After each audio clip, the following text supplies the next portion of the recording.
Una sonora bofetada resonó en el enorme salón. Mi mejilla ardió al instante con un dolor insoportable.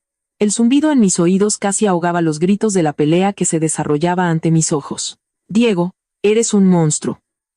¿Cómo te atreves a empujarme? Sofía Álvarez, vestida con un traje blanco inmaculado, como un lirio aplastado por un aguacero despiadado, se desplomó débilmente sobre la mullida alfombra. Se agarró la muñeca y las lágrimas brotaron de sus ojos en un torrente continuo. Me sujeté la mejilla ardiente y lo miré con incredulidad. Ni siquiera la he tocado. Tropezó y cayó hacia mí, y yo instintivamente me aparté, por eso se cayó al suelo. No la empujé, mi voz sonó seca, pero mi marido, Diego Morales, ni siquiera me miró. Se acercó a Sofía a grandes zancadas y, con cuidado, como si fuera la joya más preciosa del mundo, la ayudó a levantarse. Le cogió la muñeca con las mismas manos que yo había masajeado innumerables veces por la noche para aliviar su cansancio. Ahora, esas manos, con aire protector, examinaban con ternura la herida de otra mujer. Duela. La voz de Diego sonaba tan tierna como nunca me había hablado. Cada palabra se clavaba en mi corazón como un trozo de hielo. Diego, mi mano. Mis manos. Mis manos están hechas para tocar el piano. El llanto de Sofía era tembloroso, y cada sonido golpeaba infaliblemente el sentimiento de culpa de Diego. Si me lesiono, no me quedará nada. El rostro de Diego se ensombreció al instante. Levantó la cabeza, y en sus ojos profundos se reflejó por fin mi silueta, pero no había en ellos ni una pizca de calor, solo una aversión gélida y una furia omnipotente. Catalina, de rodillas. Pide perdón a Sofía, ordenó. Su voz era baja, pero tenía una autoridad que no admitía réplica. Mi corazón se hundió. Toda la sangre de mi cuerpo pareció helarse en ese momento. Lo repetiré una vez más. No la empujé.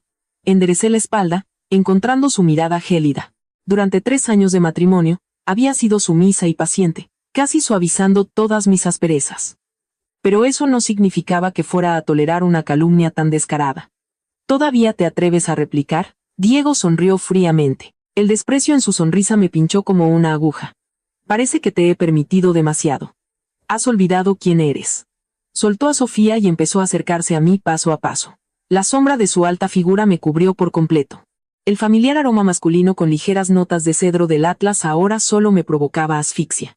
Te doy una última oportunidad. Me miró desde arriba. De rodillas. ¿Y si no? Apreté los dientes, mirándole desafiante a los ojos. No. Diego pareció oír el chiste más gracioso del mundo. Asintió lentamente, y el peligroso brillo de sus ojos se hizo aún más intenso. Bien. Muy bien. Ya que no quieres disculparte, pagarás con tus manos. Mi corazón dio un vuelco. Un terrible presentimiento me atenazó al instante. Diego, ¿qué vas a hacer? Las manos de Sofía están hechas para el piano. No tienen precio. ¿Y tus manos? ¿Para qué sirven? Aparte de para cortar verduras y lavar la ropa. Miró con desdén mis manos. Las mismas manos que una vez le prepararon cientos de tipos de infusiones medicinales. Las mismas manos que dejaron innumerables marcas de aguja en la piel de cerdo, practicando la técnica de sutura. Como son tan inútiles, no es una pena destruirlas. En cuanto terminó de hablar, 2 guardaespaldas, que habían estado de pie junto a la puerta todo el tiempo con rostros impasibles, se acercaron a mí. Me agarraron por los brazos por ambos lados y me sujetaron firmemente al suelo. Empecé a forcejear frenéticamente. Un terror sin precedentes se apoderó de mí. Diego, no puedes hacer esto. Te has vuelto loco, grité desesperadamente. Sujeto un bisturí. No te atrevas a tocarme las manos. Este era mi secreto, que había ocultado durante 3 años. Nunca le había dicho que había renunciado a una brillante carrera en la física, y me había pasado a la medicina solo para curar el raro tumor de su cerebro. Esas manos eran la única esperanza de salvar su vida, por la que había entrenado noches enteras sin dormir. Sin embargo, mi grito solo provocó una burla aún más cruel por su parte. ¿Un bisturí, Catalina Vega? ¿Crees que por haber cogido un cuchillo de cocina un par de veces te has convertido en médico? Se rió aún más fríamente. Deja de usar esa patética mentira para darme pena. Hizo una seña a los guardaespaldas. Uno de ellos sacó de un maletín una fría herramienta metálica. Nunca había visto nada igual. Parecía un cascanueces de alta tecnología, pero desprendía una amenaza escalofriante. No, Diego, te arrepentirás de esto. Te arrepentirás, te lo aseguro, grité desesperada. Viendo cómo se me acercaba el instrumento, el guardaespaldas, sin la menor vacilación, Me agarró la mano izquierda y me fijó el dedo índice en la ranura de la herramienta. Un escalofrío me recorrió al sentir el frío contacto del metal. Diego, le miré por última vez con súplica en los ojos, pero él se apartó y dijo con voz tierna a una Sofía que lloraba a lágrima viva. Sofía, no temas, te vengaré. En cuanto sonaron sus palabras, el guardaespaldas empezó a apretar lenta, milímetro a milímetro, las tenazas. Oí claramente el suave sonido de los engranajes girando, sentí como los bordes del metal se clavaban en mi carne. La presión aumentó hasta que el hueso emitió un sonido, incapaz de soportar la carga. Crack. Un sonido agudo y chirriante de hueso rompiéndose resonó bruscamente en el silencioso salón. Un dolor desgarrador estalló al instante en las yemas de mis dedos y, como una descarga eléctrica, atravesó todo mi cuerpo. Todo se volvió negro, estuve a punto de perder el conocimiento. No era una simple fractura, era el sonido de un hueso siendo aplastado sin piedad hasta convertirlo en polvo. Mi dedo índice se dobló en un ángulo antinatural. Y la sangre empapó al instante los guantes del guardaespaldas. Pero esto era solo el principio. No se detuvieron. La herramienta se aflojó e inmediatamente atrapó mi dedo corazón. Otro crujido. Mi grito se convirtió en un aullido inhumano. Un sabor dulzón a sangre me subió a la garganta. A través de mis ojos nublados por las lágrimas, vi a Sofía escondida en los brazos de Diego, con una sonrisa de victoria en los labios. Y Diego, mi marido, el hombre al que iba a dedicar toda mi vida, no se volvió ni una sola vez. Crack. Crack. Los sonidos de los huesos rompiéndose sonaban uno tras otro, como un péndulo de la muerte, destrozando mis nervios metódica e implacablemente. De los gritos iniciales pasé a un gemido ahogado, y al final no me quedaron fuerzas ni para llorar. Mi conciencia se ahogaba en la agonía. En mi cabeza solo había un vacío zumbante. Solo quedaba esto, un dolor que me calaba hasta los huesos y unos sonidos que destruían todas mis esperanzas. Cuando me rompieron el 10º dedo, el dolor se convirtió en entumecimiento. Yacía en el suelo como un trozo de carne desgarrada. Solo mi débil respiración demostraba que aún estaba viva. Mis manos estaban destrozadas hasta quedar irreconocibles, convertidas en una masa sanguinolenta. Un espeso olor a sangre flotaba en el salón. Basta, se oyó por fin de nuevo la voz de Diego, tan tranquila como si estuviera hablando del tiempo.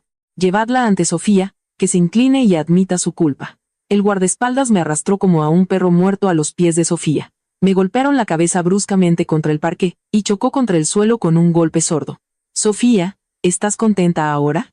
La voz de Diego estaba llena de una ternura fingida. Yacía en el frío suelo. Mi conciencia se desvanecía. Antes de caer definitivamente en la oscuridad, oí la voz cristalina, aunque llorosa, de Sofía. Diego, eres tan bueno conmigo. Esas palabras no me cortaron los dedos. Destruyeron los 3 años de mi amor incondicional por él. Diego, a partir de este momento, entre nosotros solo queda una venganza de sangre. El penetrante olor a lejía me golpeó la nariz. Con dificultad, abrí mis pesados párpados. Lo primero que vi fue el techo deslumbrantemente blanco de una habitación de hospital. A mi alrededor reinaba el silencio, roto solo por el rítmico pitido de los aparatos médicos. Intenté moverme, y un dolor desgarrador en las manos me devolvió al instante a aquella tarde sangrienta. Bajé la cabeza y miré mis manos, que ahora estaban envueltas en enormes vendas esféricas. En la gasa aún se veían manchas oscuras de sangre. «Ha despertado», se oyó una voz cansada. Giré la cabeza y vi a un médico de mediana edad con bata blanca y gafas de montura dorada. En sus ojos se leía una lástima manifiesta.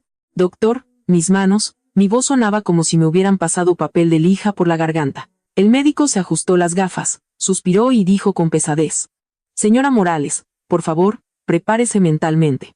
Las falanges de sus dedos han sufrido fracturas conminutas. Los nervios están completamente destruidos. Hemos hecho todo lo posible, hemos limpiado y fijado, pero», hizo una pausa, buscando las palabras, «es imposible restaurar su función anterior. En el futuro, le resultará difícil no ya realizar operaciones quirúrgicas delicadas, sino incluso sostener un vaso de agua». Las siguientes palabras del médico se fundieron en un zumbido continuo. En mi cabeza solo daba vueltas una cosa: completamente destruidas. Por Diego, había renunciado a un brillante futuro como física de primera línea y me había sumergido en la medicina, que nunca me había interesado. Durante 3 años, pasé días y noches en laboratorios cerrados, practicando microcirugía nerviosa en animales. Había convertido mis manos en el instrumento quirúrgico más preciso y estable del país. Y todo para poder extirpar con mis propias manos esa bomba que en cualquier momento podía estallar en su cabeza. Y ahora, esas manos, en las que había puesto toda mi alma y mi esperanza, habían sido destruidas por él mismo. ¡Qué ironía! La puerta de la habitación se abrió, interrumpiendo mis pensamientos. Pensé que era Diego, y una patética esperanza se agitó en mi corazón, de la que yo misma estaba a punto de reírme. Quizás, al calmarse, se arrepentiría un poco. Pero quien entró en la habitación fue su asistente personal, Alejandro. En su rostro había una sonrisa de circunstancias, pero en sus ojos se ocultaba una gota de condescendencia. Dejó unos documentos y un sobre en la mesita de noche. Señora Morales, tartamudeó y se corrigió. Señora Vega, el director general está acompañando a la señorita Álvarez a una sesión con el psicólogo. No ha podido venir. Me ha pedido que le entregue esto. Mi corazón se hundió definitivamente en un abismo helado. Así que, mientras yo soportaba el dolor infernal de mis dedos rotos, él consolaba tiernamente a la principal culpable. No miré los documentos, sino que clavé la mirada en Alejandro. Bajo mi pesada mirada, se sintió incómodo. Desvió la vista y explicó en voz baja. Es el acuerdo de divorcio. El director general ya lo ha firmado. En el sobre hay un cheque bancario por 500.000 euros. El director general dijo que es una compensación por sus manos y por los 3 años de matrimonio. También me pidió que le dijera que cogiera el dinero y se fuera de Madrid lo antes posible. Que no se presentara ante la señorita Álvarez, para no molestarle. Compensación por mis manos. Molestarle. Me quedé mirando el cheque bancario y de repente me eché a reír en voz baja. Reí y reí hasta que las lágrimas rodaron por mis mejillas. Las gotas calientes me quemaban la piel. 500.000 euros. Cree que con esa mísera suma puede comprar mis manos. Nunca sabrá que esas manos podrían haber aportado al Grupo Vega más de 500 millones. Esas manos eran su único billete a la vida. Bien, muy bien, dije entre dientes. Alejandro, al verme reír, pareció soltar un suspiro de alivio y dijo secamente. Entonces, descanse. No me atrevo a molestarla más. Salió casi corriendo de la habitación, como si temiera contagiarse de mi desesperación. En la habitación volvió a reinar un silencio sepulcral.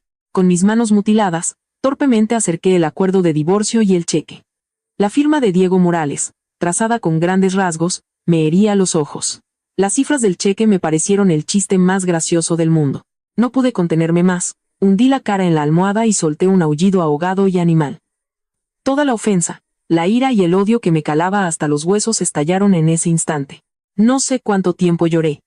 Cuando las lágrimas se secaron y mi garganta se enronqueció por completo, levanté lentamente la cabeza.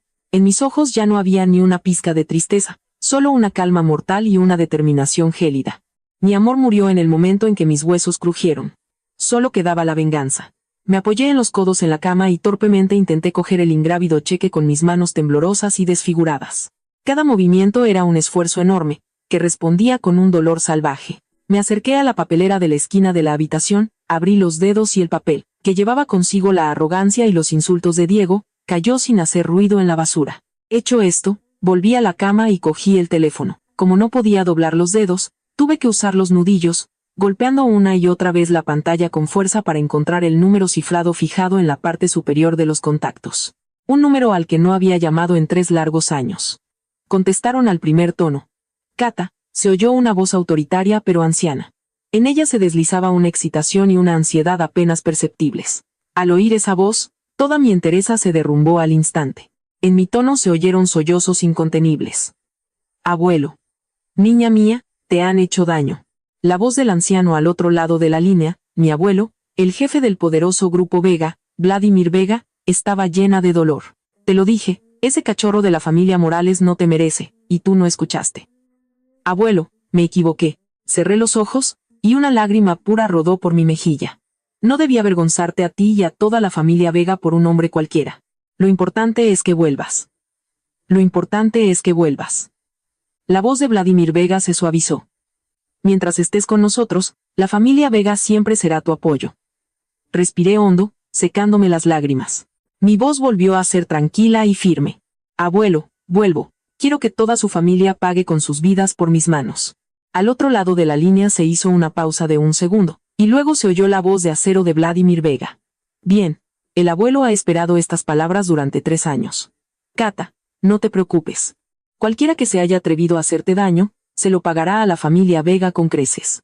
Después de colgar, miré el cielo gris de Madrid. Mi mirada era fría como la escarcha. Diego, Sofía, Vuestro juego ha terminado. Ahora es mi turno. A la mañana siguiente, temprano, cuando terminé de tramitar el alta y salí del hospital con el cuerpo agotado, una interminable fila de coches oficiales negros de la marca hispano-suiza se alineaba silenciosamente en la entrada.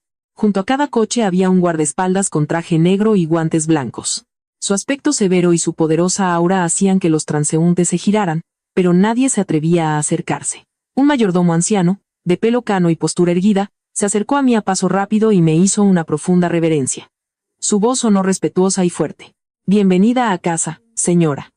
Las decenas de guardaespaldas que había detrás de él, como si fuera una orden, se inclinaron al unísono, y sus voces retumbaron por toda la calle. Bienvenida, señora.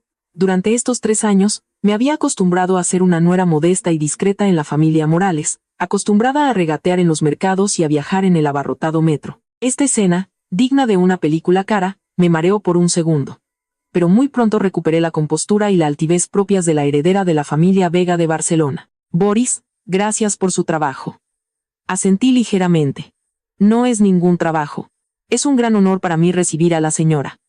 Los ojos de Boris se enrojecieron ligeramente. Miró con cautela mis manos vendadas, y en su mirada se mezclaron el dolor y la rabia, pero no dijo nada. Solo me abrió la puerta del hispano-suiza alargado que iba en el centro de la comitiva. El coche se alejó suavemente del centro de la ciudad, donde había sufrido humillaciones, y se dirigió a una finca fuertemente custodiada en las afueras de Madrid. Era la base secreta de los Vega. Por la ventanilla pasaban las lujosas vistas de la capital, desapareciendo a medida que avanzábamos, como mi ridículo matrimonio, que dejaba en el pasado. 1 hora después, la comitiva entró en el territorio de la finca. Aquí no había una decoración lujosa, solo edificios blancos llenos de una atmósfera de tecnología del futuro. En el aire flotaba un ligero olor a medicamentos. Este era el principal laboratorio de biotecnología del Grupo Vega. En el helipuerto ya esperaba un helicóptero. No me detuve ni un segundo, subiendo inmediatamente a un avión privado con destino a Barcelona, a la residencia principal de la familia Vega. Cuando volví a pisar mi tierra natal, me recibió un grupo de expertos canosos. Eran los pilares del equipo médico de la corporación, mis mentores, que me habían visto crecer. Señora, el profesor Sánchez, que estaba a la cabeza, al ver mis manos mutiladas, no pudo contener las lágrimas. Sus manos. Doctor Sánchez, estoy bien. Le sonreí, pero la sonrisa no llegó a mis ojos. Solo necesito vuestra ayuda para recomponerlas. Me llevaron a lo más profundo del laboratorio, a una sala superestéril de uso especial con el nombre en clave Nirvana. En el centro de la habitación había una gigantesca cámara hiperbárica de cristal llena de un líquido de color verde pálido. Señora, este es un neurofluido regenerativo, que hemos desarrollado a partir de sus investigaciones teóricas, empezó a explicar el profesor Sánchez. Estimula la regeneración celular a alta velocidad, restaura los huesos y las terminaciones nerviosas. Sin embargo, tartamudeó. Este proceso es como raspar el veneno de los huesos. El nivel de dolor puede superar en 10 veces el que experimentó con las fracturas. Lo entiendo, miré tranquilamente el depósito de líquido sin una pizca de miedo. El dolor de mis dedos rotos ya había destrozado mi percepción del sufrimiento. Ahora, cualquier dolor era un catalizador que me hacía más fuerte. Me desnudé y entré lentamente en la cápsula de cristal. Cuando mi cuerpo se sumergió por completo en el líquido verde pálido, un dolor indescriptible y monstruoso me atravesó las manos. Parecía como si miles de millones de hormigas me mordieran la médula ósea, como si innumerables agujas al rojo vivo me atravesaran los nervios. No pude contener un gemido ahogado de agonía. La frente se me cubrió al instante de sudor frío. Me mordí el labio con todas mis fuerzas para no emitir más sonidos. La sangre manaba de las comisuras de mis labios, tiñendo el líquido verde de rojo. Detrás del cristal, mi abuelo y el profesor Sánchez me miraban con el corazón desgarrado por el dolor. Cerré los ojos, y en mi mente apareció el rostro frío de Diego y la sonrisa de Victoria de Sofía. ¿Qué significa este dolor?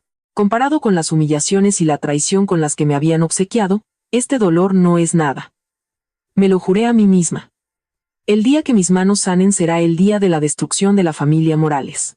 Los días siguientes los pasé casi las 24 horas del día en la sala Nirvana. Pasaba 20 horas al día en el líquido. Cada unión de huesos y regeneración de nervios me hacían desear la muerte. Pero mientras mi cuerpo soportaba un tormento extremo, mi mente permanecía más clara que nunca. A través de un canal de comunicación encriptado, empecé a dirigir a distancia el imperio empresarial de los Vega. Boris, necesito todos los documentos comerciales del holding Morales, especialmente los detalles de sus cadenas de suministro de equipos médicos. Y haz correr un rumor. Di que el misterioso cirujano conocido como Dr. N, desconocido, ha estado viajando de incógnito últimamente, pero parece estar muy interesado en casos de tumores cerebrales complejos en España. Y prepárame también varios trajes de negocios exclusivos de los mejores diseñadores españoles, y un par de guantes especiales de terciopelo negro. Voy a ir al Foro Económico Internacional de Madrid la semana que viene como heredera de la familia Vega. Para el mundo exterior, seguía siendo la patética esposa abandonada de los Morales con las manos mutiladas, pero solo yo sabía que bajo esos guantes negros estaban naciendo unas manos de Dios completamente nuevas, más fuertes y estables, resurgiendo de las cenizas. Mientras tanto, en Madrid, en la oficina del holding Morales, Diego sintió de repente un fortísimo dolor de cabeza. El mundo dio vueltas, la vista se le nubló y se desplomó pesadamente en el suelo. Tras una hospitalización de urgencia, los principales neurocirujanos de Madrid celebraron una consulta de emergencia. Don Diego, la situación es crítica, dijo el médico de cabecera con cara seria, sosteniendo unas imágenes de resonancia magnética y mirando a un Morales que acababa de recuperar el conocimiento. El tumor en su cerebro ha empezado a progresar. Está comprimiendo seriamente los nervios ópticos y motores. La operación debe realizarse en un plazo de 2 semanas, de lo contrario las consecuencias serán fatales. El rostro de Diego se puso pálido como el de un muerto. ¿Cuál es el porcentaje de éxito? Teniendo en cuenta la tecnología actual, el médico negó con la cabeza, menos del 5%. La complejidad de esta operación supera las capacidades de la medicina moderna. El corazón de Diego se hundió en un abismo. Y entonces intervino un profesor invitado de Barcelona. Quizás haya otra esperanza. Todas las miradas se dirigieron a él. He oído que en los círculos médicos cerrados existe un misterioso cirujano genial con el seudónimo de Dr. N. Dicen que sus habilidades en microcirugía han alcanzado un nivel divino. Se encarga de casos incurables ante los que nosotros somos impotentes. Si lo encontramos, el señor Morales tendrá una oportunidad. ¿Dr. N? En los ojos de Diego brilló una chispa de esperanza. ¿Dónde está? No se sabe, el profesor negó con la cabeza con pesar. Los movimientos del Dr. N siempre se mantienen en secreto. Nunca muestra su rostro. Pero corren rumores de que ahora está en algún lugar de Madrid. Diego dio inmediatamente la orden a su asistente Alejandro. Cueste lo que cueste, usa todos los recursos, pero encuéntrame a ese Dr. N. Pensaba que era el comienzo de su salvación, pero nunca sabría que el clavo ardiendo al que se aferraba tan desesperadamente era la misma mujer cuyas manos había destrozado él mismo, humillado con un cheque y expulsado de Madrid. Y mientras tanto, yo, con unos guantes de terciopelo negro que ocultaban todos mis secretos, descendía lentamente por la escalerilla del avión en calidad de heredera de la familia Vega. Diego, he vuelto. Esta vez, jugaremos a lo grande. El Foro Económico Internacional de Madrid. Aquí se reunía la flor innata de la sociedad. El tintineo de las copas se mezclaba con las conversaciones. Eran los cotos de casa del poder y el capital. Detrás de cada sonrisa podían esconderse negocios, intrigas multimillonarias. Llevaba un estricto traje blanco de Balenciaga. Mi largo pelo estaba recogido en un peinado impecable. Mi rostro lucía un maquillaje perfecto pero frío. Lo único que desentonaba en esta imagen impecable eran los guantes de terciopelo negro que se ajustaban firmemente a mis manos. Desde las yemas de los dedos hasta las muñecas. Estos guantes no solo eran mi disfraz, sino también una marca que me recordaba el odio. Mirad, es la heredera de la familia Vega de Barcelona. Dicen que hace 3 años rompió relaciones con su familia por un hombre. ¿Por qué ha vuelto de repente? Silencio. He oído que ese hombre la maltrataba y le destrozó las manos. Por eso lleva guantes, para ocultar la fealdad. De verdad, qué pena, con una cara tan bonita. Los susurros a mi alrededor no eran demasiado altos, pero sí lo suficientemente claros como para que los oyera. No les presté ninguna atención. Sosteniendo una copa de champán, recorrí la sala con una mirada fría, como una reina inspeccionando sus dominios. Muy pronto, mi mirada se detuvo en una silueta familiar. Diego. Tenía mucho peor aspecto que hacía medio mes. Las ojeras eran imposibles de ocultar, pero seguía vistiendo un traje impecable, charlando con varios magnates financieros. Parece que la búsqueda del Dr. N le había costado muchas fuerzas. Él también sintió mi mirada y se volvió. Cuando nuestras miradas se encontraron, vi claramente cómo en su mirada brillaba la admiración, reemplazada inmediatamente por una profunda conmoción e incredulidad. Probablemente no podía imaginar que aquella ama de casa tímida y sin maquillaje, vestida con una armadura, pudiera eclipsar a todos en esta sala. Sofía, que estaba a su lado, también me reconoció. Como un conejo asustado, se aferró instintivamente al brazo de Diego. Sus ojos se llenaron de hostilidad y envidia. Los ignoré y me dirigí directamente al organizador del foro, el oligarca señor Romero. Señor Romero, mucho tiempo sin verle. ¿Sigue usted tan enérgico? Le saludé con una sonrisa. El oligarca Romero, al verme, dio una palmada de alegría. Oh, no me digas que es la pequeña Cata Vega, por fin has vuelto. Tu abuelo me estuvo hablando de ti el otro día. Intercambiamos unas cuantas frases más. Mi elegancia despreocupada y mi aristocracia hicieron callar a todos los que acababan de susurrar sobre mí. Finalmente entendieron que, pasara lo que pasara, en mi sangre seguía siendo la princesa de los Vega de Barcelona. El rostro de Diego se ensombrecía por momentos. Aparentemente, no esperaba que la basura que había tirado estuviera charlando tan fácil y despreocupadamente con una de las personas más influyentes del país. Tras una breve vacilación, condujo a Sofía hacia mí con una copa en la mano. Catalina, no esperaba encontrarte aquí. El tono de Diego era forzadamente educado, y su compleja mirada se movía entre mi rostro y mis guantes. Ni siquiera le miré, solo le lancé un saludo seco y continué mi conversación con Romero, dejándole en ridículo. El amor propio de Diego estaba claramente herido. Su rostro se ensombreció. Y entonces, Sofía, que estaba a su lado, de repente gritó, «¡Oh!». La copa de vino tinto que tenía en la mano se inclinó, y el líquido rojo oscuro voló directamente hacia mi traje blanco, apuntando directamente a mis manos enguantadas. Lo había calculado todo. Si el vino caía en los guantes, tendría que quitármelos en público para limpiarme, y entonces mis feas y mutiladas manos quedarían al descubierto ante todos, cubriéndome de una vergüenza indeleble. ¡Qué truco tan ingenuo y malvado! Pero me había subestimado demasiado. Una fracción de segundo antes de que el vino me tocara, mi mano derecha enguantada se movió a una velocidad que el ojo apenas podía seguir. Giré ligeramente la muñeca, hice un gesto suave con la mano y me incliné ligeramente hacia un lado. La copa de vino tinto pasó a 1 milímetro de mi ropa, y hasta la última gota se derramó sobre el caro vestido blanco de la propia Sofía. ¡Ah!, gritó Sofía, mirando con horror la enorme mancha roja en su pecho. La atención de toda la sala se centró inmediatamente en nosotros. ¿Qué ha pasado? Parece que la señorita Álvarez se ha derramado el vino encima, y la reacción de la señorita Vega ha sido fulminante. El rostro de Sofía se puso rojo y pálido alternativamente. Furiosa y avergonzada, me señaló con el dedo y gritó. «Catalina Vega, has sido tú. Me has empujado a propósito». No tuve tiempo ni de abrir la boca cuando Diego dio un paso adelante, protegiendo a Sofía, y me gritó. «Catalina, ¿no tienes suficiente? Sofía ya ha tenido bastante. ¿Por qué intentas hacerle daño constantemente?» Viendo cómo protegía ciegamente a su verdadero amor, me entró la risa. Ni siquiera me molesté en discutir con él, solo levanté lentamente mi mano derecha enguantada, la admiré bajo las luces de las lámparas y dije fríamente, con burla.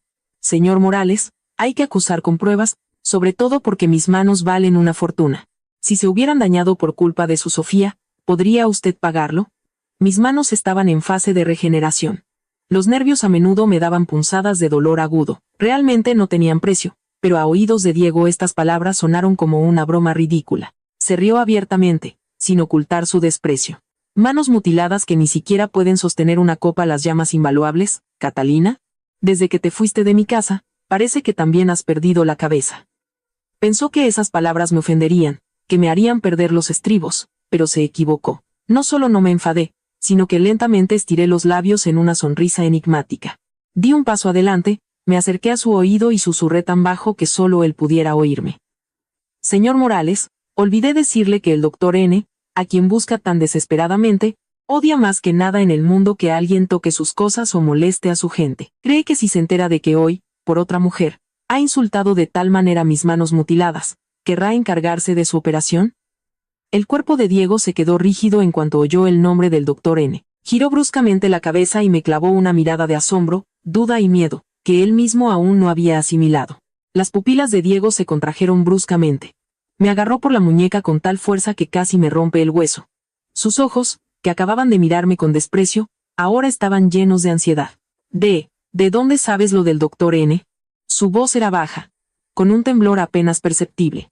Lentamente, dedo a dedo, le quité la mano de la muñeca. Mis movimientos eran gráciles, como si estuviera limpiando suciedad. El frío contacto de mis dedos con los guantes de terciopelo le hizo aflojar instintivamente el agarre. «¿De dónde lo sé? Eso no es asunto suyo, señor Morales. Di un paso atrás. Manteniendo una distancia segura, mi sonrisa se hizo aún más fría. Le basta con saber que el doctor N es mi amigo y tiene un carácter bastante difícil. El rostro de Diego se puso blanco al instante. Como un náufrago que se aferra a la última paja, preguntó con desesperación en la voz, ¿dónde está? ¿Le conoces bien? ¿Puedes ayudarme a contactar con él? ¿Ayudarte? Me reí como si hubiera oído un chiste gracioso.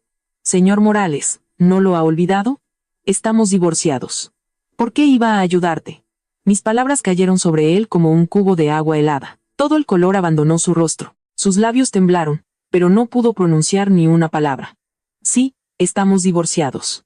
La Cata que le obedecía ciegamente y aguantaba todas sus payasadas estaba muerta. Catalina, se corrigió con dificultad, bajando el tono. En su voz incluso se oyó una súplica. Si me ayudas, pide lo que quieras. Lo que sea, arqueé una ceja. Mi mirada pasó por encima de él y se posó en el rostro distorsionado por la envidia de la mujer que tenía detrás. Bien. Mi condición es muy simple, que esta Sofía desaparezca de mi vista para siempre. Al oír esto, Sofía cambió de expresión. Se abalanzó sobre Diego y se aferró a su manga, a punto de llorar.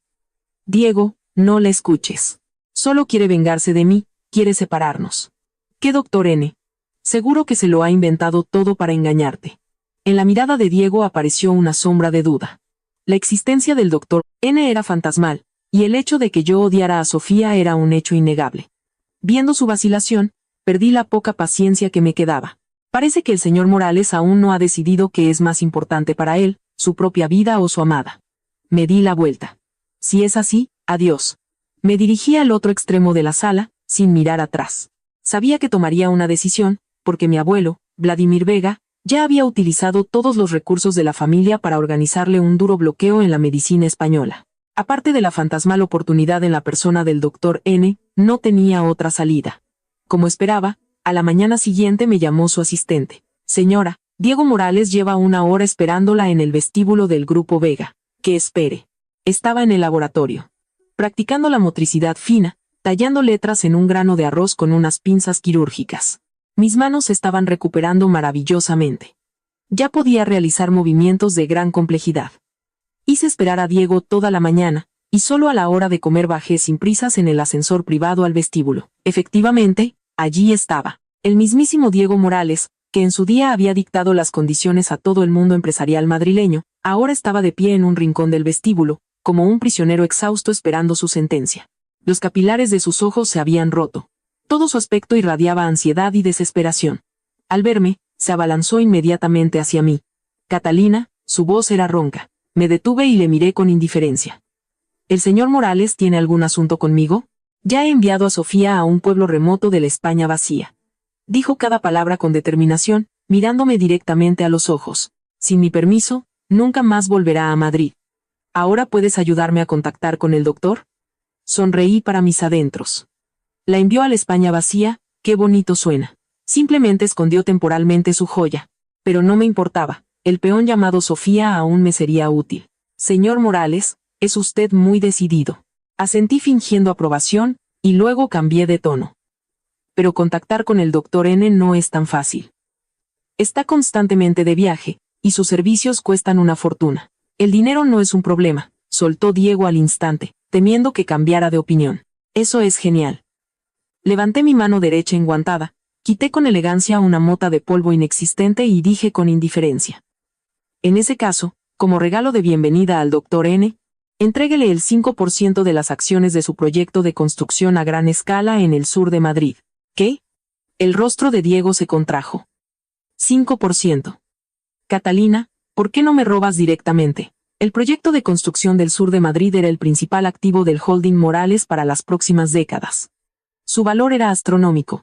El 5% equivalía a casi 1/10 parte de todos los fondos libres de la empresa. Sonreí, pero mi sonrisa era gélida. Señor Morales, parece que no entiende la situación. Es usted quien me ruega, no yo a usted. La cola de los que sueñan con conseguir una cita con mi amigo el doctor N se extiende desde aquí hasta los Pirineos. Puede que ni siquiera se fije en su 5%. Viendo su rostro enrojecido, subí la apuesta. Le doy 3 días para pensarlo. En 3 días, puede que al doctor N ya no le interese. Al fin y al cabo, lo que más odia es que le hagan perder el tiempo. Dicho esto, Le ignoré, y me dirigí al restaurante. Sabía que aceptaría. En esos 3 días, el tumor en su cerebro volvería a manifestarse. El miedo a la muerte, como una serpiente venenosa, le apretaría la garganta hasta obligarle a inclinar la cabeza. En este juego del gato y el ratón, yo estaba destinada a ganar desde el principio. Diego, esto es solo el principio. Te iré quitando capas, como a una cebolla. Tu riqueza, tu dignidad, todo lo que tienes, y luego te quitaré la vida. Los 3 días siguientes no le presté atención a Diego. Me sumergí por completo en los entrenamientos de rehabilitación.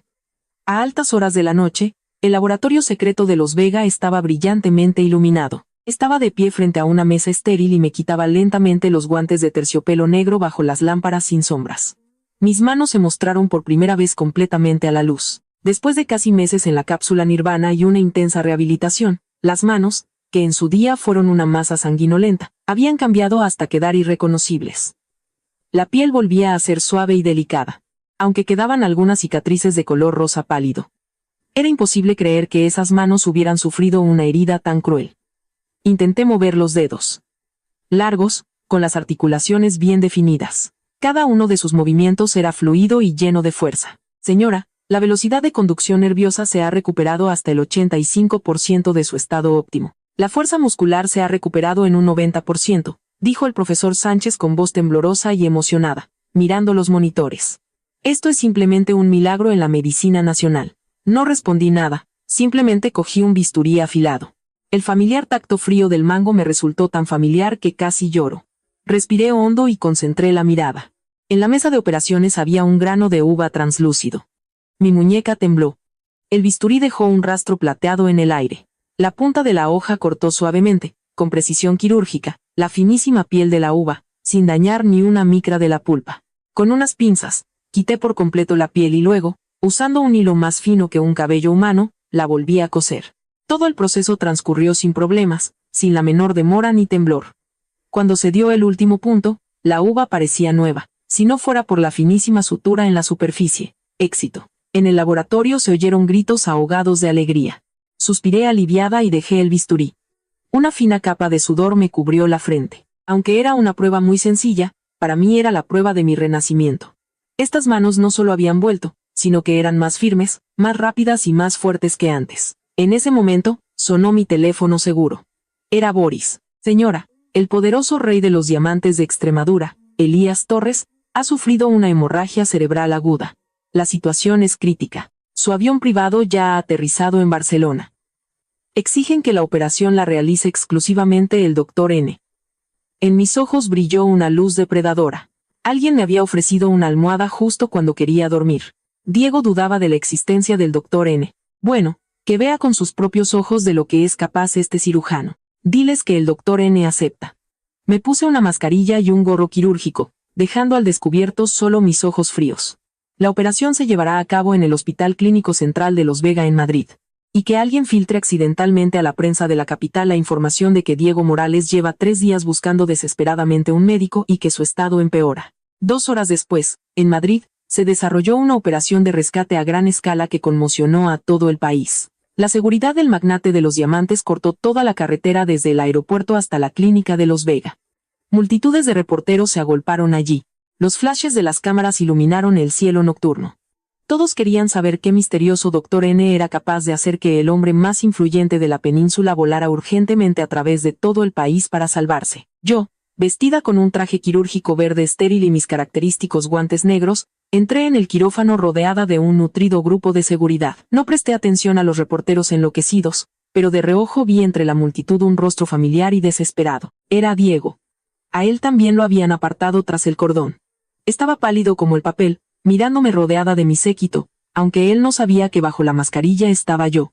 Viendo el despliegue, que simbolizaba la máxima autoridad médica, en sus ojos se leía un complejo espectro de emociones. Conmoción, envidia, pero sobre todo, el ansia de vida de un moribundo. Probablemente, pensaba en lo mucho que le gustaría estar en el lugar del que yacía en la mesa de operaciones. Aparté la mirada, y en mis labios se dibujó una sonrisa fría y silenciosa. Diego, no te apresures. Mira con atención. Siente lo que es no poder ni vivir ni morir. La operación duró 8 largas horas. La localización del aneurisma de Torres era extremadamente peligrosa. El más mínimo error habría provocado una hemorragia masiva. Pero bajo mis manos renacidas, todos los peligros fueron sorteados con maestría. Separación, ligadura, extirpación, cada movimiento era un ejemplo impecable de libro de texto. Cuando el indicador sobre el quirófano pasó de rojo a verde y anuncié el éxito de la operación, los miembros del séquito del magnate extremeño rompieron a llorar de felicidad. Se inclinaron profundamente ante mí, llamándome un ángel enviado por el mismo Dios. La noticia recorrió las principales ciudades en media hora. El nombre del doctor N apareció de la noche a la mañana en los titulares de los principales medios de comunicación españoles. Su misterio, su poder, su omnipotencia se convirtieron en el principal tema de debate.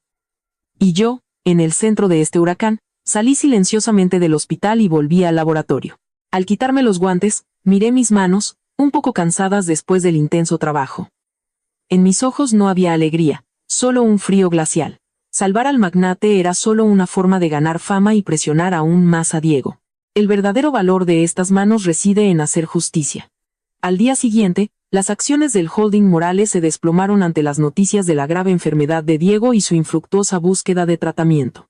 Y el propio Diego, tras presenciar el poder ilimitado del Dr. N, abandonó definitivamente su ridículo orgullo. Volvió a la sede del Grupo Vega. Esta vez, no concertó citas ni intentó entrar por la fuerza. Simplemente se quedó allí desde la mañana temprano hasta el anochecer, como una estatua de piedra. Solo cuando terminé de trabajar, se acercó a mí, arrastrando los pies. «Acepto», dijo, mirándome con los ojos inyectados en sangre. Su voz se había quebrado hasta quedar irreconocible. «Doy el 5% del proyecto del sur. Solo, te lo ruego, ponme en contacto con el Dr. N». Estaba completamente destrozado. Miré su aspecto patético sin una pizca de piedad. Tarde, pasé a su lado, lanzando solo 2 palabras heladas. «Ahora quiero el 10%. Diego se estremeció. Se volvió con incredulidad y me miró la espalda. «¿Qué has dicho? 10. Catalina, no te pases». Su voz estaba llena de una ira reprimida. Parecía una fiera acorralada. El holding Morales era el trabajo de toda su vida. Un 10% sacudiría seriamente su poder en el Consejo de Administración. Me detuve, pero no me volví. «Señor Morales, aclárese de una vez. Es su vida la que pende de un hilo, no la mía». Mi voz era tranquila, pero cada palabra daba en el blanco. El Dr. N salvó al magnate extremeño y se hizo famoso en todo el país. Ahora, los que quieran verle ofrecerán mucho más. El 10% es solo por nuestro antiguo afecto familiar. La palabra afecto la pronuncié con un especial acento burlón. La respiración de Diego se aceleró. Apretó los puños. Las venas del dorso de su mano se hincharon. Sabía que su cordura estaba al borde del abismo. Si no fuera por la espada de Damocles de la muerte que pendía sobre su cabeza, se habría abalanzado sobre mí y me habría estrangulado. Me volví lentamente, encontrándome con sus ojos ardientes, y con una sonrisa le ofrecí una alternativa. Puede negarse. Al fin y al cabo, no es el único heredero de los Morales. He oído que su primo Víctor, que estudió en el extranjero, ha estado muy activo últimamente. Esta frase le dio en el punto más sensible. La lucha interna en la familia Morales siempre había sido cruel. Víctor llevaba mucho tiempo soñando con ocupar su lugar. Si se confirmaban los rumores sobre la enfermedad de Diego, Víctor tomaría el poder inmediatamente. Entonces Diego perdería no solo su vida, sino también su imperio. De 2 males, se elige el menor. Diego me miró fijamente, con una mirada llena de una lucha agónica. El aire entre nosotros pareció congelarse. Después de un largo rato, dijo entre dientes: «Está bien, lo daré». Parecía como si le hubieran quitado todas las fuerzas. Sus hombros se hundieron. Sonreí satisfecha. Sabía que desde el momento en que aceptara, la caída del holding Morales era solo cuestión de tiempo. En los días siguientes, Diego formalizó la transferencia de acciones con una velocidad asombrosa. Cuando recibí el voluminoso contrato, en mi corazón no había alegría. Solo una indiferencia glacial. «¿Ahora me darás los contactos del Dr. N?», preguntó Diego con impaciencia, temiendo que me echara atrás. «No se apresure». Le pasé los documentos a mi asistente y saqué de mi bolso un pequeño cubo de Rubik. Mis dedos enguantados empezaron a girarlo a una velocidad vertiginosa. Era mi nuevo método de entrenamiento de la destreza de los dedos. El Dr. N está ocupado con una nueva investigación y no recibe visitas. Continué girando el rompecabezas, añadiendo con indiferencia. Pero me pidió que le transmitiera una cosa. Diego se tensó al instante. «¿Qué exactamente?». Dijo que su caso le interesa mucho, pero tiene sus reglas. Dejé de girar el cubo y levanté la vista hacia Diego. Nunca salva a aquellos cuyos pensamientos son malvados y cuyas manos están manchadas de sangre. El rostro de Diego se puso blanco como la tiza al instante. Recordó a Sofía, cuyas manos habían sido rotas por orden suya. Él lo sabe todo. No hay nada que el doctor N no pueda averiguar si quiere, respondí fríamente. Así que, lesen de pedión de lesen de lasen de leson de lesen de pedir una ocuparsando a pagar por su crimen, ¿no debería lavarse la sangre de sus manos? Diego entendió mi indirecta. Con el rostro enrojecido por la ira, se dio la vuelta en silencio y se fue. Sabía que lo haría. Por salvar su propia vida, estaba dispuesto a todo. Sin embargo, los planes a veces cambian. Al día siguiente de su visita, estaba sentada en mi despacho, realizando la fase final de la recuperación de mis manos. Para lograr el mejor efecto, me quité los guantes y estaba montando un complicadísimo cubo de Rubik de 2/12 a una velocidad vertiginosa. Mis dedos volaban sobre los cuadrados de colores, como si interpretaran una sonata trepidante. Y entonces, la puerta del despacho se abrió de golpe sin llamar. Era Diego. ¿Por qué había irrumpido tan de repente? El corazón me dio un vuelco. Sin tiempo para pensar, por puro reflejo, con un movimiento fulminante, dejé caer el cubo de Rubik en un cajón abierto del escritorio. Un segundo antes de que su mirada se posara en mí, con la otra mano cerré de golpe el cajón. Hecho esto, me puse al instante una máscara de dolor en el rostro. Levanté la mano derecha, que acababa de moverse a una velocidad enorme, y la obligué a temblar de forma antinatural y violenta, como en un ataque de neuralgia. Solté un gemido ahogado, y muy oportunamente, un sudor frío me cubrió la frente. Los pasos de Diego se detuvieron junto a mi escritorio. Su mirada se posó en mi mano temblorosa de dolor, y en sus ojos brilló una emoción compleja. ¿Qué te pasa?, preguntó frunciendo el ceño, y en su tono se oyó una gota de preocupación de la que él mismo no era consciente. Nada, dije entre dientes. Viejas heridas, los nervios rotos duelen constantemente, mi actuación fue impecable. Diego miró mi rostro pálido de dolor, mi mano temblando como una hoja de otoño. Y la sospecha en sus ojos finalmente se disipó. En su lugar apareció una extraña expresión, en la que se mezclaban la malicia y la culpa.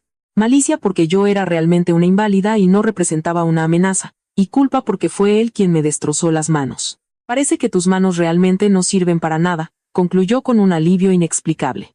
Sonreí para mis adentros, pero en mi rostro mantuve una expresión de sufrimiento. ¿El señor Morales ha irrumpido aquí solo para comprobar lo patéticamente que vive una inválida?, dije con sarcasmo. Diego se atragantó, su rostro se contrajo. Desvió la mirada y sacó una carpeta de su maletín. Ya me he ocupado de Sofía. La han condenado a 10 años por lesiones dolosas y espionaje industrial. Aquí está la sentencia del tribunal. Hizo una pausa y añadió: otras reclusas también le han roto las manos en la cárcel. Me quedé en silencio, mirándole. ¿Y ahora? Respiró hondo, mirándome casi suplicante. ¿Ahora me concertarás una cita con el doctor N? Había abandonado toda cautela, creyendo plenamente que yo no representaba una amenaza y que era su única esperanza. Viendo su aspecto patético y suplicante, escondí lentamente mi mano temblorosa bajo la mesa. Bajo la mesa, con mis mutiladas manos, completé en silencio y virtuosamente el cubo de Rubik de 2/12. Diego, nunca sabrás que en el momento en que celebrabas tu seguridad, ya habías caído en mi trampa mortal. Tu alabada mente se había convertido en un juguete en mis manos. El doctor N no está de humor últimamente. Ni siquiera miré la sentencia que me ofrecía, simplemente la aparté. El rostro de Diego se ensombreció. Conteniendo la ira, espetó irritado. Catalina, he hecho todo lo que me has pedido. ¿Qué más quieres? Sofía ha recibido su merecido. ¿De qué no estás satisfecha? No estoy satisfecha.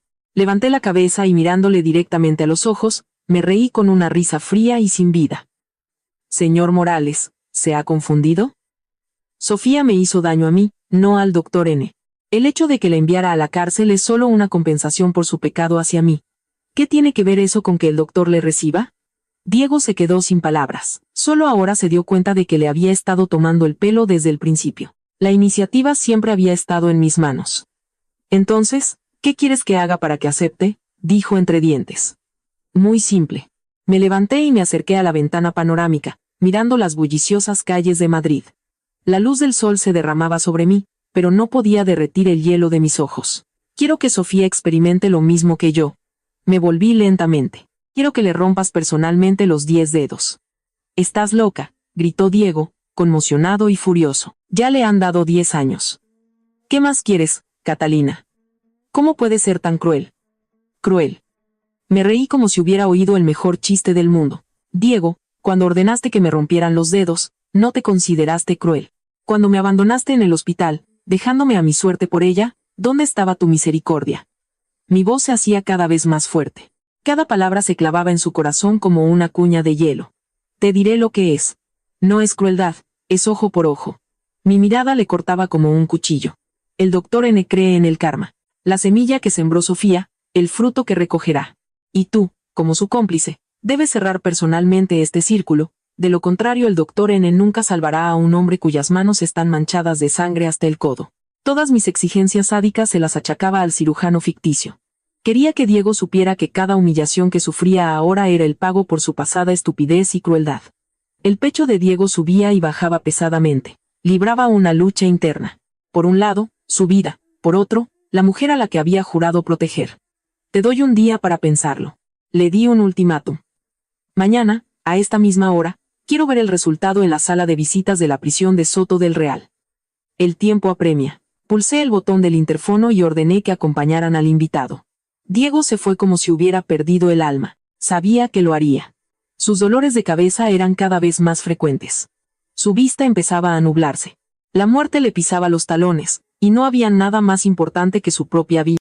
Al día siguiente, llegué al centro penitenciario. La resistente mampara a prueba de balas de la sala de visitas dividía el mundo en dos. Me senté relajadamente en el sofá y sorbí un caro té negro. Poco después, trajeron a Diego y a Sofía, vestida con el uniforme de la prisión. Sus manos estaban esposadas con pesadas esposas. Sofía se había consumido mucho. Sin maquillaje, su rostro era de un amarillo enfermizo. Al verme, sus ojos se llenaron de veneno. Catalina, zorra, ¿cómo te atreves a venir aquí? Se abalanzó hacia el cristal, pero las esposas tintinearon, haciéndola retroceder. No reaccioné, desviando la mirada hacia Diego. Estaba más pálido que un muerto. Se acercó a Sofía con una mirada compleja. En ella había culpa, lástima, pero, sobre todo, un frío cálculo por la supervivencia. Diego, ¿qué vas a hacer? La voz de Sofía tembló. Sintió que algo iba mal. Diego guardó silencio. Hizo un gesto al guardia. Este le quitó las esposas a Sofía y le sujetó firmemente las manos a la mesa. No, Diego, no puedes hacerme esto. Soy yo, tu Sofía. Sofía lo entendió todo. Empezó a forcejear frenéticamente, soltando gritos agudos. Diego cerró los ojos. Aparentemente, le dolía ver aquello, pero se obligó a coger de manos del guardia un pequeño martillo de hierro. Catalina, no te dejaré en paz ni en el otro mundo, me maldijo Sofía desesperada. Levanté mi taza de té, soplé ligeramente sobre las hojas y en mis labios apareció una sonrisa despiadada. A través del grueso cristal, vi cómo Diego levantaba el martillo y lo bajaba con todas sus fuerzas. ¡Ah! ¡Ah! El grito de Sofía atravesó el cristal. Ponía los pelos de punta. Pero Diego no se detuvo. 1, 2, 3. Cada golpe iba acompañado de un sordo crujido de huesos y de los gritos cada vez más débiles de Sofía. Su rostro estaba salpicado de sangre. Las mismas manos que firmaban contratos multimillonarios, ahora, de forma primitiva y bárbara, destruían las manos de otra persona. Y yo simplemente miraba. Esta escena me recordaba tanto a aquel fatídico día. Solo que ahora, el verdugo y la víctima habían intercambiado sus papeles. Cuando le rompieron el 10º dedo, Sofía ya había perdido el conocimiento por el shock del dolor y se desplomó en la silla como una muñeca de trapo. Diego tiró el martillo y se apoyó en la pared, respirando con dificultad, como si le hubieran exprimido hasta la última gota. Levantó la cabeza y me miró a través del cristal con sus ojos ensangrentados. ¿Estás contenta ahora?, preguntó roncamente, con desesperación. Puse la taza, me acerqué al cristal y, mirando su aspecto patético y sus manos temblorosas y ensangrentadas, sonreí lentamente. Me incliné hacia el micrófono y dije, señor Morales, estos son solo los intereses. El verdadero espectáculo está por llegar. Me di la vuelta y abandoné aquel lugar de sangre y desesperación. Diego, has cavado la tumba de tu amada con tus propias manos. Ahora es tu turno.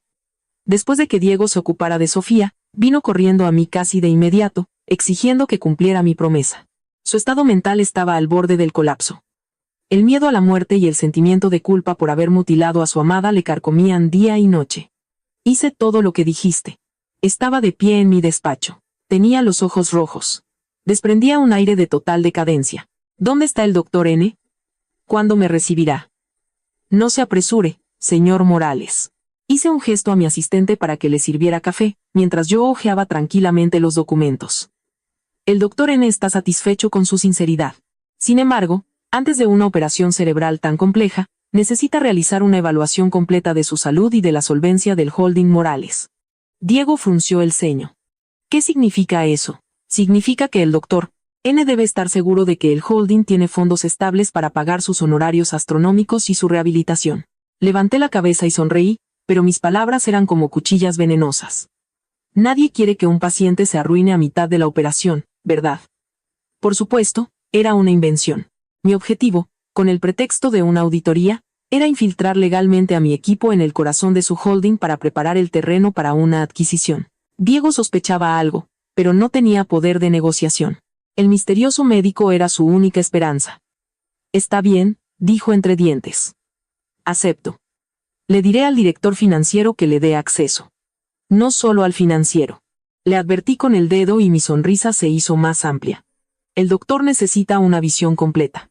Mercado, operaciones, departamento legal, todos los departamentos clave deben estar abiertos a mi gente. El rostro de Diego se puso de acero. Esto ya no era una auditoría, era un striptease comercial. Entregar el pulso de la corporación en mis manos. Catalina, te estás aprovechando de mi situación, gruñó. ¿Puede negarse? Me recliné en mi silla y le miré relajadamente. Pero entonces el doctor N pensará si vale la pena perder el tiempo con un paciente tan poco cooperativo. Diego se rindió. Al día siguiente, mi equipo de auditores de élite del Grupo Vega entró triunfalmente en las oficinas del holding Morales. Diego pensó que era una simple formalidad, pero se equivocó. Mi equipo empezó a revisar hasta el último céntimo de los últimos 10 años. Señor Morales, ¿por qué el informe de riesgos de las inversiones en el extranjero tiene la calificación más baja? Esos proyectos no deberían aprobarse. Señor Morales. El contrato con la empresa Construcciones S.A. está un 30% por encima del mercado. Explique la conexión. Señor Morales, hemos encontrado graves lagunas fiscales. Si Hacienda lo ve, se enfrenta a una multa colosal. Sobre la mesa de Diego se apilaban informes capaces de destruir su imperio. Se dio cuenta con horror de que, bajo su férrea dirección, la empresa se había podrido por dentro desde hacía tiempo, y que esas bombas de relojería las estaban desenterrando ahora una a una mi gente. Diego se consumía en el fuego, resolviendo estos problemas, mientras su enfermedad progresaba. Dolores de cabeza salvajes, pérdidas de memoria, problemas de habla. Estaba como una cuerda tensa, a punto de romperse en cualquier momento. Y yo, como un cazador paciente, observaba cómo la presa caía sola en mi trampa. Paralelamente, utilicé mi 10% de acciones para unir a los pequeños accionistas descontentos con Diego. Todo iba según lo previsto. Un mes después, mi equipo presentó un informe final de cientos de páginas. Diego lo sostenía con manos temblorosas. La conclusión era aterradora. Debido al caos, las malas inversiones y los riesgos legales, el holding Morales estaba al borde de la quiebra. Esto es imposible, gritó, sin poder creer que su imperio empresarial fuera un castillo de naipes. Los hechos hablan por sí solos. Estaba sentada enfrente. Mi voz era uniforme y sin emociones. Si no encuentra una suma gigantesca para el rescate, el holding no sobrevivirá a este trimestre. Diego se desplomó en su silla con los ojos vacíos, pero cambié de tono, fingiendo ser una salvadora misericordiosa. El doctor N ve el potencial del holding en el sector de las nuevas tecnologías. El Grupo Vega está dispuesto a tenderle una mano. En los ojos de Diego brilló la esperanza. ¿Tú me ayudarás? Por supuesto.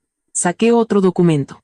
Este es un acuerdo de inversión. Compraremos el 41% de las acciones a valor de mercado, y nos convertiremos en accionistas mayoritarios. A cambio, salvaremos la empresa, y el cirujano programará la operación inmediatamente. El rostro de Diego cambiaba a cada segundo. Entendía que, al firmar esto, perdería la empresa. De dictador, se convertiría en mi marioneta. Era un robo a cara descubierta. ¿Pero tenía elección? Si no firmaba, moriría. Y la empresa con él. Si firmaba, tendría una oportunidad de sobrevivir. Firmaré, dijo finalmente. Viéndole poner su firma, sonreí para mis adentros. Diego, ¿crees que has comprado una oportunidad de vivir? No, Has comprado un billete a un infierno aún más profundo. Después de firmar este contrato de venta del alma, fue como si a Diego le hubieran quitado toda la vida, su orgullo, su imperio, todo se había transferido a los Vega de la noche a la mañana. El dinero de la corporación entró en las cuentas, estabilizando las acciones. Cumplí mi promesa y dije que la operación estaba programada para dentro de un mes. Necesitaba ese mes para desmantelar definitivamente el holding. Como accionista principal, entré en el consejo de administración y realicé una purga a gran escala. Todas las personas leales a Diego, que en su día me habían mirado con desprecio, fueron despedidas. Sus puestos fueron ocupados por los mejores gerentes de los Vega. Diego observaba cómo le quitaban el poder, y no podía hacer nada. Se convirtió en un presidente nominal. Cualquier decisión requería la firma de la directora ejecutiva. Yo, más de una vez irrumpió en mi despacho gritando: «Catalina, ¿qué estás haciendo? Esta empresa lleva el nombre de los Morales. Cuide su tono, señor Morales». Ni siquiera levanté la vista de los papeles. El Grupo Vega posee la participación mayoritaria. Legalmente, es nuestra empresa. Y usted es simplemente un empleado. Le temblaba el cuerpo, pero no tenía argumentos. Si no está satisfecho con mi estilo de gestión, puede dimitir. Le miré fríamente. Pero supongo que le da pena perder el enorme sueldo que le pagan por este título nominal. Porque, aparte de eso, no le queda nada. Una y otra vez, perdía contra mí. De rey, se había convertido en un prisionero, dependiente de mi estado de ánimo. Disfrutaba pisoteándolo. Un día, estaba estudiando un informe sobre los activos de Diego en el extranjero. Villas, helicópteros privados, todo lo que compraba para evadir impuestos. Pronto, todo eso sería mío. Entró mi asistente con una extraña expresión en el rostro. «Doña Catalina, ha venido un hombre que dice ser el primo de Diego. Víctor Morales, quiere verla». «Víctor», sonreí. «El pez ha picado. Que entre». Entró un joven, algo parecido a Diego, pero con rasgos más suaves y astutos. Se deshizo en una sonrisa. «Doña Catalina, he oído hablar de usted. Soy Víctor Morales. Siéntese». Le señalé el sofá. Víctor fue directamente al grano. «No me andaré con rodeos. Sé que compró el holding para vengarse de mi ciego hermano». Arqué una ceja interrogante, y en sus ojos brilló la ambición. «Siempre he querido ocupar su lugar al frente de la familia. Tenemos un enemigo común. Creo que podemos colaborar». «¿Colaborar? ¿Para qué lo necesito? Ya lo decido todo yo». «No, no, no». Víctor negó con el dedo. «Usted posee la participación mayoritaria, pero es una extraña.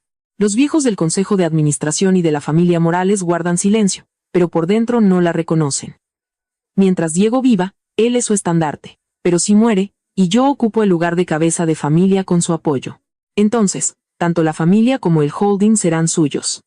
¿No es eso beneficioso para ambos? ¿Qué tipo tan inteligente y despreciable? Dispuesto a vender la vida de su hermano por el poder. Me gusta. ¿Y cuál es el plan?, pregunté. Muy simple. Dentro de un mes, en la operación, su médico simplemente permitirá una muerte accidental en la mesa. Yo me encargaré de las consecuencias, para que no caiga ninguna sombra sobre usted o la clínica. Él pensaba que el Dr. N era real, y yo solo una intermediaria. Perfecto, suena bien. Fingí pensar, pero ¿por qué debería confiar en ti? Por esto. Víctor sacó una memoria USB y unos documentos. Esto es la prueba de todos los negocios sucios de Diego. Sobornos, manipulación del mercado, adquisiciones hostiles. Cada cargo es suficiente para que vaya a la cárcel de por vida. Hojeé los documentos, sonriendo. En la familia Morales no hay hombres normales. Excelente. Se lo pasaré a la dirección de la clínica. Y si aceptan, dependerá de tu comportamiento. Víctor se fue satisfecho, pensando que había encontrado un protector y que pronto pasaría por encima del cadáver de su hermano. Pero no sabía que él era solo un peón en mi tablero. Inmediatamente envié a los abogados a filtrar esta información comprometedora a la fiscalía y al juzgado de instrucción. La red alrededor de Diego empezó a cerrarse. Tu muerte está cerca, Diego, pero cuando creí que todo estaba bajo control, ocurrió algo inesperado. Diego, radiante y sonrojado, irrumpió en mi despacho. Arrojó sobre la mesa un informe médico con un aire loco y victorioso. Catalina, no te lo esperabas. El cielo no me ha dado la espalda. Señaló con el dedo el papel. He encontrado a alguien que reemplazará a tu charlatán. El académico Illán del Centro Científico de Salamanca, una eminencia de la neurocirugía española. Ha visto mis análisis y ha dicho que tiene un 70% de éxito. Mi corazón dio un vuelco. Por supuesto, conocía al académico Ian. Había sido mi mentor en el pasado y el único que podría, al menos, intentar hacer esa operación. Pero sabía con certeza que el 70% era una gran exageración. No llegaría ni al 50%. ¿Cómo había conseguido Diego contactar con él, saltándose el bloqueo médico de los Vega? ¿Y qué? Permanecí impasible. Felicidades, señor Morales. Entonces, ¿a qué ha venido? A decirte que ya no te obedezco. Los ojos de Diego ardían de locura. Quería desahogar todas las humillaciones de estos meses. Creías que te habías quedado con el holding y con mi vida, y que podías hacer lo que quisieras. Te equivocaste. Rodeó la mesa, se cernió sobre mí y dijo amenazadoramente. Ahora es mi turno de poner las condiciones. Primero, retira la denuncia contra Sofía y sácala de la cárcel. Segundo, devuélveme todas las acciones, o si no, sonrió horriblemente. Haré pública tu conversación con Víctor sobre cómo planeabais matarme en la mesa de operaciones. Mis pupilas se contrajeron. Sabía lo del trato. Al ver mi conmoción, se rió aún más fuerte. ¿Sorprendida? ¿Creías que era tan simple? Ese idiota de Víctor lleva mucho tiempo bajo mi vigilancia. Tengo una grabación de audio completa de vuestra conversación. Sacudió una grabadora. Debo admitir que había subestimado a la fiera acorralada. Ahora me encontraba ante una elección. Aceptar, y todo mi plan se derrumbaría. Negarme, y filtraría la grabación. Me convertiría en la serpiente que planeaba el asesinato de su marido, lo que afectaría a la reputación de la corporación y me amenazaría con la cárcel. Bueno, ¿qué me dice, señora directora general? Disfrutaba de mi miedo, vergüenza y cárcel. O me lo devuelves todo. Me quedé en silencio, con la cabeza gacha. Mis hombros temblaban ligeramente, como si fuera de miedo y desesperación. Esto solo envalentonó a Diego. Te doy un día. Dejó caer la grabadora sobre la mesa. Mañana espero un nuevo contrato de transferencia de acciones y la orden de liberación de Sofía. No se te ocurra hacer ninguna tontería, Cata. No podrás vencerme. Se echó a reír y salió del despacho. En cuanto la puerta se cerró, mi desconcierto se evaporó al instante. Fue reemplazado por una calma fría e insondable. Cogí la grabadora y le di al play. Sí, era nuestra conversación con Víctor. Oh, Diego, ¿de verdad crees que has ganado? ¿Crees que has encontrado una salida y me has agarrado por el cuello? Te equivocas. Todo esto es solo el aperitivo antes del plato principal. El académico Ian soy yo. Pedí a terceros que te filtraran esta información para que te relajaras y creyeras en un milagro. Y tu baza, Víctor, fue mi regalo para ti. Sabía que le estabas vigilando. Cada palabra de esa conversación fue dicha a propósito para tus micrófonos. Quería que pensaras que me habías pillado en mi punto débil, para que en el momento de tu mayor triunfo, firmaras el contrato que te arrojaría al abismo. Abrí el cajón del escritorio y saqué un documento preparado desde hacía tiempo. Acuerdo de gestión fiduciaria total de activos y transferencia de deuda.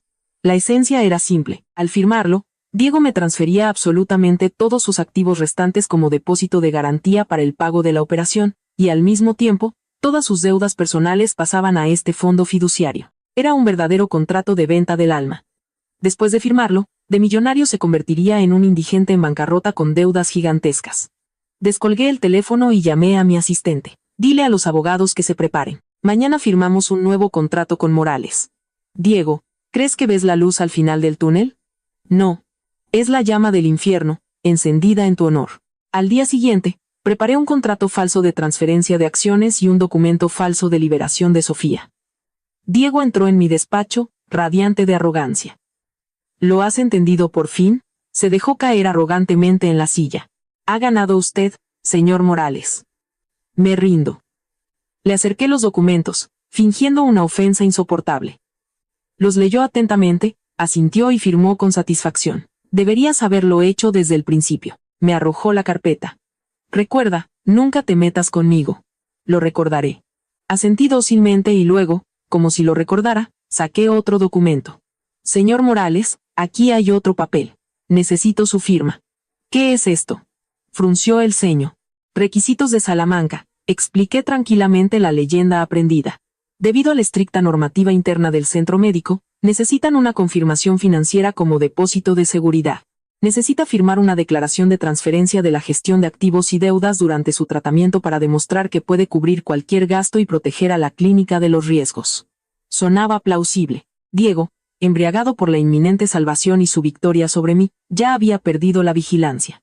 Al ver las palabras académico y ya ni depósito, casi se lo creyó. ¿Cómo lo complican todo?, refunfuñó, cogiendo un bolígrafo. Por salvar su vida, quería terminar con esto lo antes posible, pero cuando ya estaba a punto de firmar, dije con indiferencia: ah, por cierto, en cuanto firme, hasta que se recupere, yo me encargaré de todos sus asuntos restantes. Es un requisito. El académico no quiere que el paciente se distraiga con los negocios. Esta frase fue la gota que colmó el vaso y calmó sus sospechas. La idea de que me endosaría todos sus problemas, se operaría tranquilamente y volvería sano para recuperarlo todo, le cegó. Entendido. Firmó con un gran garabato al final. Al ver su firma, un peso se me quitó de encima.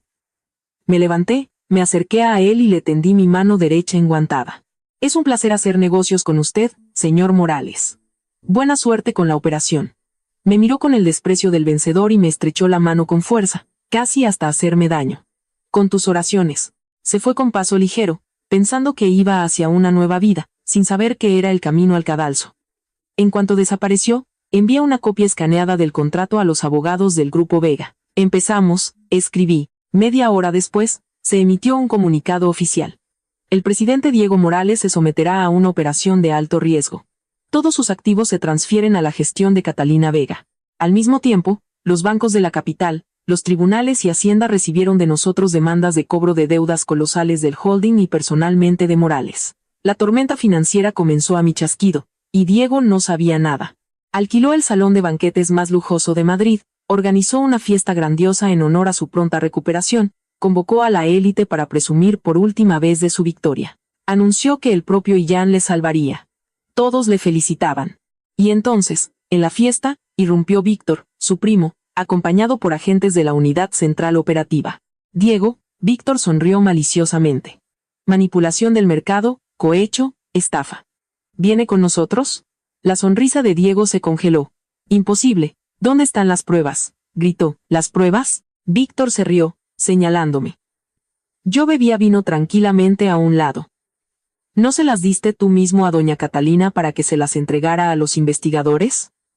Diego se volvió bruscamente hacia mí. Sus ojos se abrieron de par en par por el horror. Lo entendió todo.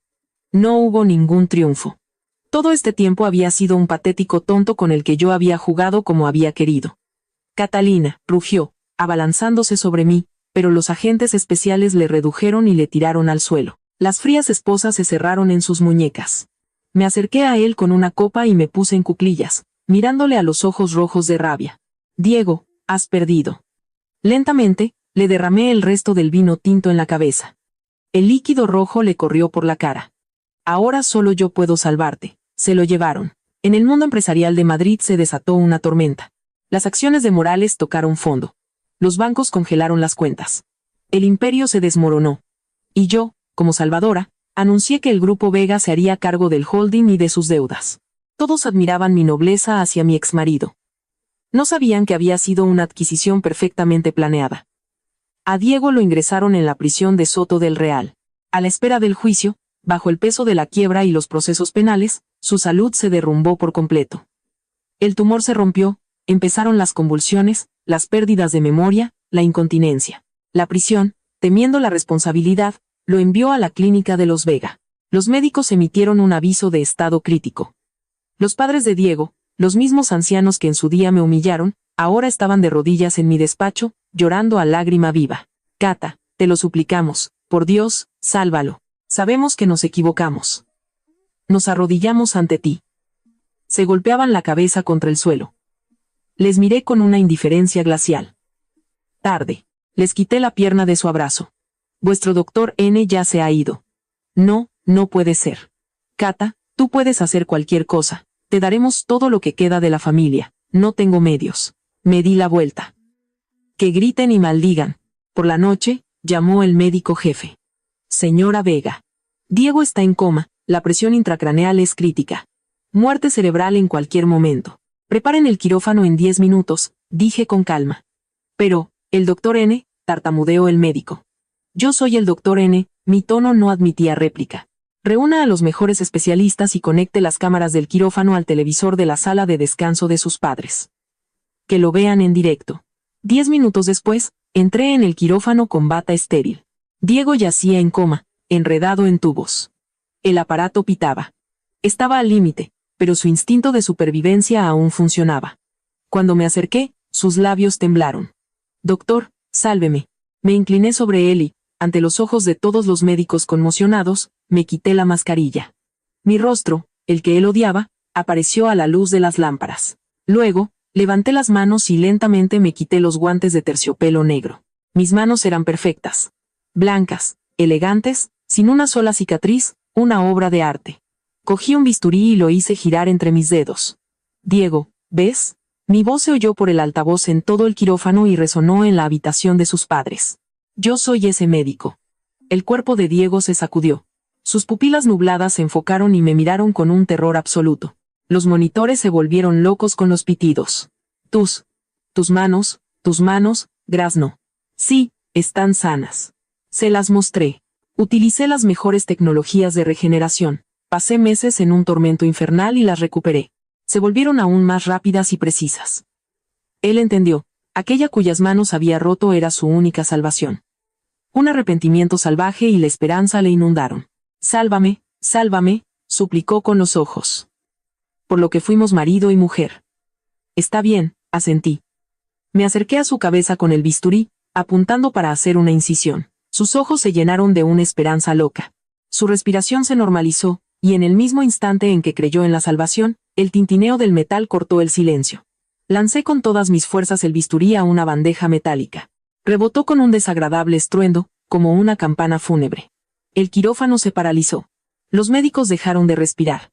La alegría en el rostro de Diego se congeló, se resquebrajó y se convirtió en polvo. En sus ojos solo quedaban cenizas y desesperanza. ¿Por qué? Exhaló. Me incliné hacia su oído y susurré. He curado estas manos para salvar a la gente, pero nunca dije que te considerara una persona. Sus pupilas se dilataron. Puedo hacer esta operación. Solo yo en todo el país. Sonreí más ampliamente. Pero, Diego, no quiero. Le temblaba el cuerpo. De su garganta salió un sonido gorgoteante, y un chorro de sangre brotó de su boca, manchando mi traje. En el monitor cardíaco, la línea pulsante se sacudió y se convirtió en una línea recta y fría, emitiendo un sonido agudo e ininterrumpido. No murió por la enfermedad, sino por una desesperación absoluta que le desgarró el alma en el momento de mayor esperanza. En la sala de descanso, sus padres gritaron y se desmayaron. Al despertar, su padre, un anciano canoso y enloquecido, se abalanzó hacia las puertas del quirófano gritando, «Asesina, te mataré». Me cambié tranquilamente y salí al pasillo. El anciano se abalanzó sobre mí, pero la seguridad de los Vega lo tiró al suelo. Le miré desde arriba. «Señor Morales, no se lancen acusaciones a la ligera. Su hijo murió por la rotura de un aneurisma. Decenas de médicos son testigos de ello. Soy una inválida cuyas manos no funcionaban, no podía salvarle. No tengo obligación de salvar a extraños. ¿Está usted en su sano juicio?». Repetí lo que su hijo había dicho de mí. El anciano graznó de impotencia. Caminé por el pasillo. De una de las habitaciones, un convoy sacaba a una mujer con esposas y uniforme de prisión. Sus manos estaban vendadas pesadamente, los huesos destrozados, sin posibilidad de recuperación. Era Sofía. Había venido del centro penitenciario para despedirse de Diego. Me vio a mí y a mis manos perfectas. Sus ojos casi se salen de las órbitas. ¿Tus manos? ¿Cómo han podido sanar?, gritó. Me acerqué, moví los dedos delante de su cara y sonreí. Sí, han sanado, no como las tuyas. Te quedarás inválida el resto de tus días. Ah, sí, se me olvidaba decirte, me acerqué a ella como el diablo, Diego acaba de morir en mi mesa de operaciones. Podía haberle salvado, pero no lo hice. Sofía se quedó helada, la malicia en su rostro fue reemplazada por un terror negro e infinito. Soltó un grito inhumano, puso los ojos en blanco y se desmayó. Miré con satisfacción este caos. Diego, Sofía, los Morales, todos los que me hicieron daño, recibieron su merecido. El telón ha caído. La muerte de Diego no despertó interés en Madrid. Un delincuente en quiebra es solo un chisme de un día. La familia Morales se derrumbó. El padre sufrió un derrame cerebral. La madre ingresó en un psiquiátrico. Sofía se volvió loca en la cárcel, y un par de meses después se ahorcó con una sábana. Y yo empecé un nuevo capítulo. Reestructuré el holding Morales, integrándolo en el Grupo Vega. La capitalización de nuestro imperio se triplicó. Nos convertimos en el monopolio médico número 1 del país. Ya no cogía el bisturí. Esas manos se convirtieron en el símbolo de mi poder. Fundé la Fundación Médica Catalina Vega, invirtiendo miles de millones de euros en jóvenes genios. Me llamaban la madrina de la medicina. 2 años después. Congreso Médico Nacional en Sevilla. Un equipo de mi fundación encontró nuevos métodos para tratar la enfermedad de Parkinson y recibió el Premio Nacional de Medicina.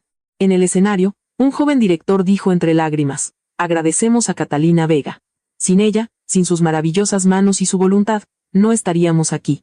La sala estalló en aplausos. Todas las cámaras se volvieron hacia mí. Me levanté y simplemente alcé mis manos blancas y perfectas. En los ojos de la gente brillaba la veneración. Después de la ceremonia, una periodista me preguntó: dicen que sus manos una vez estuvieron casi destruidas. ¿Qué le dio la fuerza para pasar por el infierno y renacer? El amor. El amor. Sonreí, recordando a aquel que yacía bajo el reflector y se ahogaba en sangre de desesperación. Miré a la cámara y negué con la cabeza. Mi sonrisa era tranquila. No, no fue el amor. Fue el odio y el deseo de renacer. Debo dar las gracias a quien me destruyó. Me enseñó que el final es solo el principio, y que solo se puede confiar en uno mismo. Sonreí con una sonrisa deslumbrante y libre. Por la ventana brillaba el sol radiante del sur. Mi vida no había hecho más que empezar.